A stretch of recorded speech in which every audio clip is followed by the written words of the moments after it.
What's going on? Welcome back to Trending Stocks. Today we're going to talk to you about PayPal. I want to go over some of the current data points and, given the circumstances, where it might be heading next. Before I get into any of that, make sure you guys hit that thumbs up. And with that said, let's get right to it. So today has been one very volatile day, despite the market only being open about 2 hours so far. So $68.21 the high, $66.20 is the low.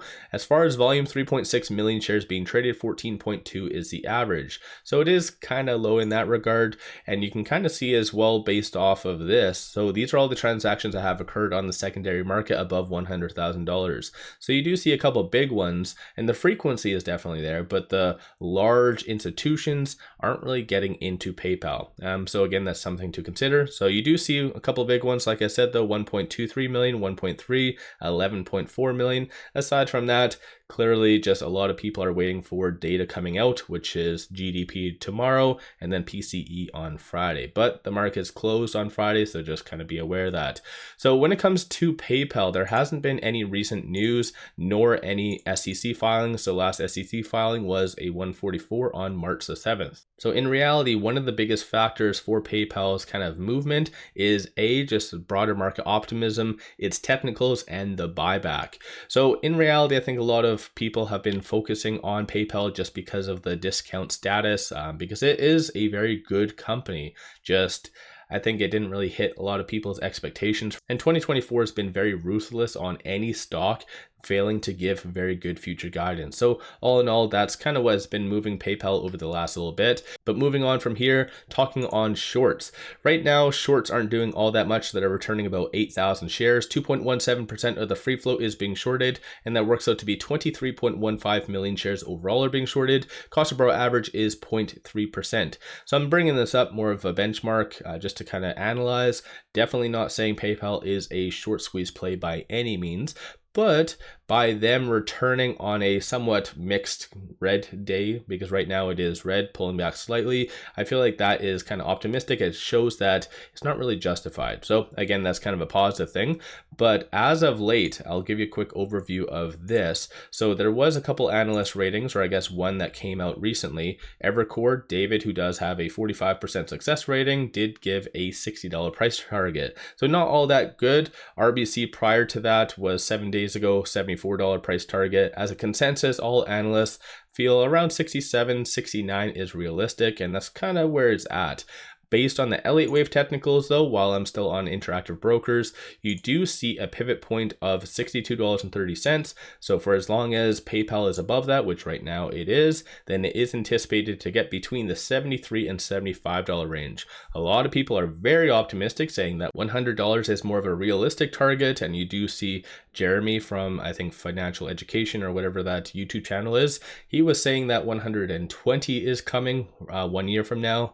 I think that's a little bit far-fetched, but beside the point, you do see a lot of optimism, as well as the technicals are pointing to higher highs. I have been as well monitoring to see if analysts have been doing anything for this upcoming earnings. You do see a lot more interest coming from analysts, but no real crazy estimates. So again, I'll continue to monitor this just to see if there is any changes on any of the key metrics. On a side note, if you are looking for a lot of good compiled information, such as everything I just mentioned, analyst ratings, forecast, Elliott Wave technicals, and the whole shebang, take a look at Interactive Brokers for all this information to be completely free. Link in the description below or the comments. But quickly moving on, talking on options though, right now there's a lot of money getting into PayPal. So currently $8.69 million in calls, 1.97 million in puts. Sentiment wise, 56% of all the options being done so far today within the first 2 hours is bullish and optimistic. And of those call options, there's a consensus for it to be above roughly about $70 by the end of next week. So of course, a continuation of that positive momentum. And then looking at puts, there's a consensus for it to be below 66. So the risk versus reward, I feel like, is still very much in favor of PayPal continuing its nice run up.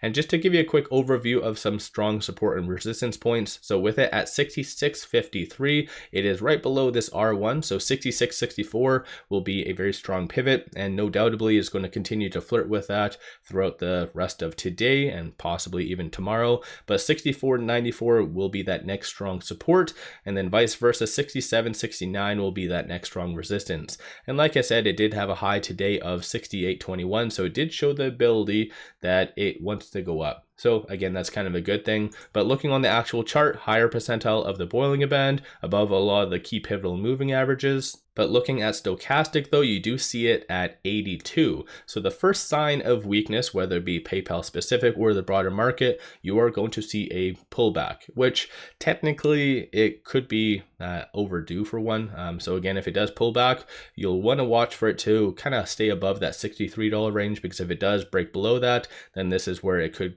kind of continue its downward motion. But still, at least there's a lot of strong support points right here, so that could really help the technicals. Number of retail investors have been getting in. So over this last couple of weeks as it's been running up, both institutions and retail have been buying.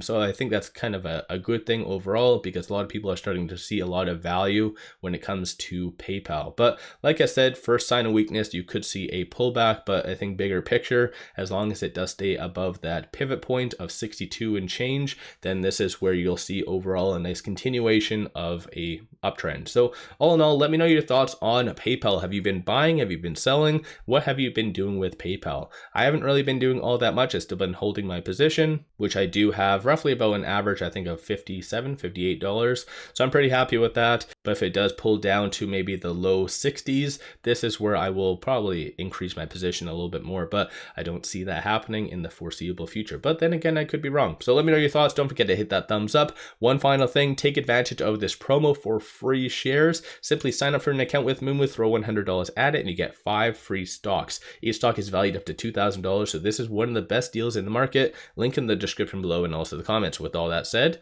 appreciate all of you watching.